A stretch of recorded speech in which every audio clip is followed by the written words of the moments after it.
So in all the years, I never heard him share a doubt. So I thought doubts were for cunts. I didn't articulate it that way. But looking back in hindsight, unfortunately, oh, we got the same thingamajig, right? Yeah.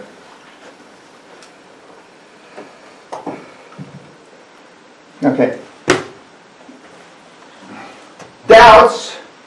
I never saw my dad share a doubt, so the experience that I had, and he never had a dad to see a share a doubt, so he never shared a doubt. I only saw my dad shed 2 tears in his life. 2. Both down the left cheek, I still remember. Once, when I was acting like an asshole son, when I was about 19 years old, telling him that he was fucking, I don't give a fuck about him, and I said awful things. And I saw him, a tear rolled down his cheek, and it's okay, well, hopefully that'll change in time. And then at his brother's funeral, he shed a tear down his. Okay. But I saw him shed 2 tears, but my dad never said he loved me. In my generation, I've got 4 or 5 friends, and we had dinner a few months ago at the Spago's in Beverly Hills, and we went around, and we asked, Walt, did your dad, and I knew his dad, did your dad ever say you loved, I knew the answer, but I was trying to prove it. Did your dad ever say he loved you? No. Howard, did your dad, I knew Al, his dad, did your dad ever say he loved you? No. Bud, yeah. We went around the room, Alan, I knew the answer. And then I said, well, what about you, smart ass? I said, no. That generation that saved the world kept, Stalin, or not Stalin, Hitler and Mussolini, they weren't much into cuddly wuddly. And I'm a byproduct of that. I told my kids, I had a psychiatrist buddy of mine, he says, Dan, you got to fake it. So I did more than my dad did, but I was stern. But if I had my life to live over again, I would have been tougher on my kids. I would have been tougher. And I was pretty fucking tough. But I never hit my kid. I could never bring myself to hit my kids. Because my dad used to hit me and I just couldn't do it. But I'm convinced that as some of my Eastern European mentees said, if I had beaten him, they add ED to it. If I had beaten them fucking more, they'd be more successful. And there's a direct correlation with beating them and success. I believe that with all my heart. Very politically incorrect, very, modern psychiatrist would tell you that. But all I know is cause and effect. Cause and effect. Like Pavlov's fucking dog. Everybody know Pavlov, the Russian psychiatrist that dealt with dogs. By the way, the psychology degrees that my wife have are in animals. She electrodes and shit like that. Not talking to humans. That's why I tease her. I said, that's why you're not too good with dealing with humans, because you were fucking prodding fucking mice and shit. Her degree in psychology is a Bachelor of Science, not a Bachelor of Arts. Anyway, that's a whole other thing. So,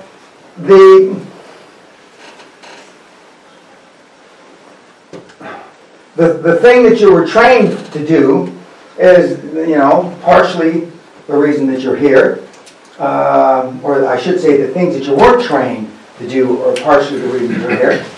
And it's not considered politically correct by conventional wisdom to be rough and tough. It isn't. That's why my generation, like John Wayne movies, like, those guys, and that's why you like these, Expendable 1, 2, 3 movies, because that's a world you really don't understand. And in the movies, everybody comes back alive, or almost everybody comes back alive. That ain't the truth. That's not the real world. There's casualties, there's collateral damage, and that's normally life, loss of life. But that's why we tend to like those shock movies. And that's why those games are so popular, the war games.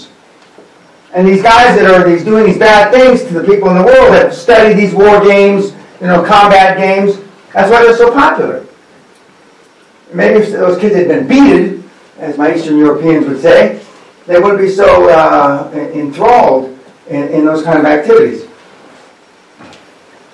Tesla and Einstein, when asked for his opinion on the theories of contemporary Albert Einstein, Tesla gave a scathing analysis of relativity theory, calling it a magnificent mathematical garb which fascinates, dazzles, and makes people blind to the underlying errors. The theory is like a beggar clothed in the purple whom ignorant people take as for a king.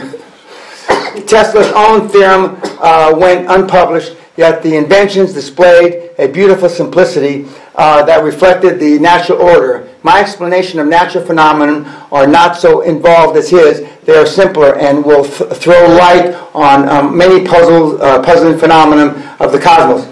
Tesla, self-educated. Einstein, formally educated. People on that wall, self-educated, many. Some formally educated. In this room, some of you are formally educated, and some are self-educated. Most of you are formally educated. Most of you. Not all of you, but most of you. Because you've gone down conventional wisdom's path. And some of you will make that path successful, but the road to success is always under construction.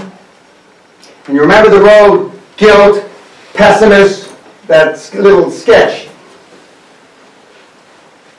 And those things are difficult to get by, not impossible to get by. I certainly got by them. And the people on the Hall of Fame have gotten by them. And, you know, these influencers that have influenced my life have gotten by them. One of the hardest things for most kids to grasp is that all high-performance people aren't good. Hitler was a high-performance guy. Extremely. To name one. You know, who did a lot of bad shit.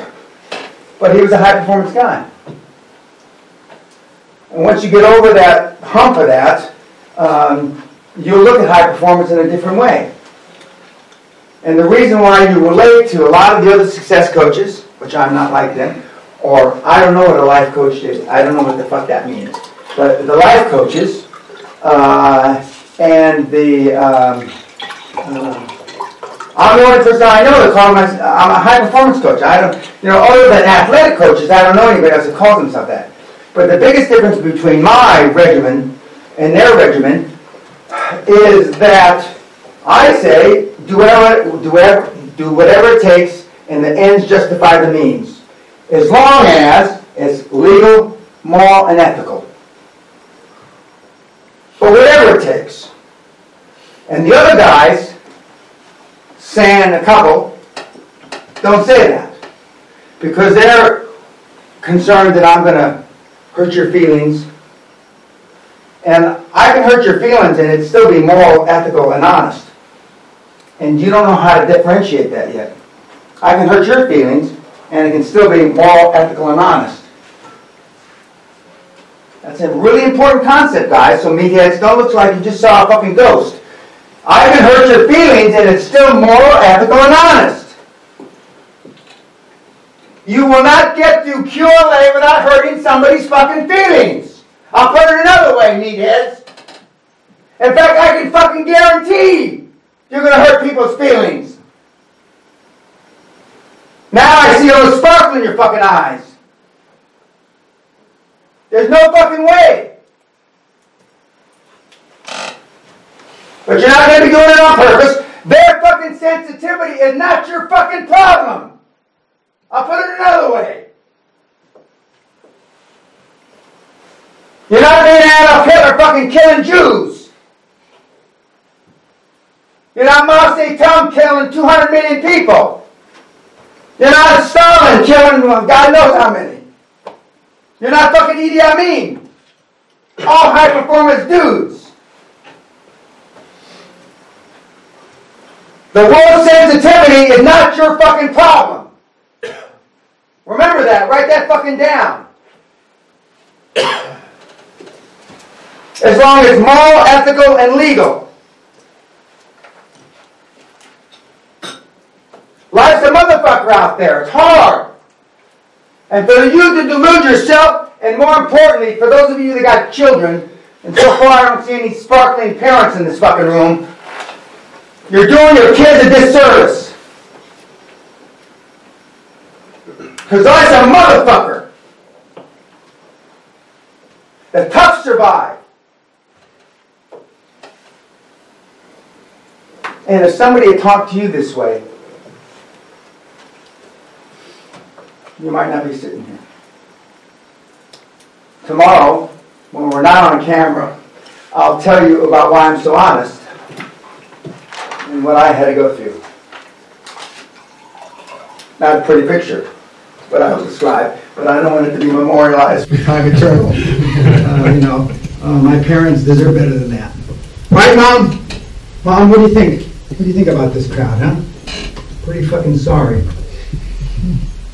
My mom's ashes, part of them. Yeah, I know, Mom. Muslims are tough. They're a tough nut to crack. But I succeed at them, even those. And if you can turn a fucking Muslim, you can turn anybody. You know? Allah! Praise Allah! Allah be with you. And because they're going against hundreds of years of internal tribal shit back and forth, and which is exhibited in the Middle East right now. Right now. And I've done business with the Yemen government. I've done business with the Saudi government. I've done business, and I was partner 7, 8 years with the Kuwaiti government. And I got along with them, which is hard to believe, but I did. But I also did business with the Jews, Israeli government, which is even harder to believe. You can do business with one and do business with the other. Because the shit works. Whether you're a Muslim, a Catholic, or a Protestant, or you're nothing. It works. The shit works. If you put it into practice. The operative word is if you put it into practice. By the time you leave here in 7 more days, it's when you put it into practice is the operative word. Not if.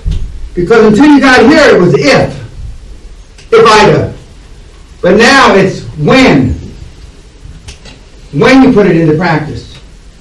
And we have when I'm stealing a little bit from my clothes, that the first 21 hours are the most important, and when you leave, in the first 21 days. Our stats show that the people that take the action the quickest from when they leave here have the higher probability to accomplish their quantum leap the soonest. It's not that you won't accomplish your quantum leap, but you'll accomplish your quantum leap the soonest. Because there's a slide coming up tomorrow, General Pickett, the Pickett's charge, and his descendant came to the seminar, Stan Pickett, Harvard grad, not that that means anything, and he said, if you're going to make a hard decision, do it now. And he was talking about the charge during, Pickett's charge when a lot of people got killed, and he knew there was going to be a lot of damage, collateral damage, a lot of body. You got to make it now. And when you make these decisions and you make these charges, you got to lead from the front. Because, all right, let's go over the hill, guys. Let's go over the hill. Well, I'm sitting back in the bunker. Let's go over the hill. Let's go over the hill. No, that dog doesn't hunt. You got to be in the front. You got to lead from the front. And when you leadership skills for most people who come to the seminar, unless they've got some military background, are pretty poor.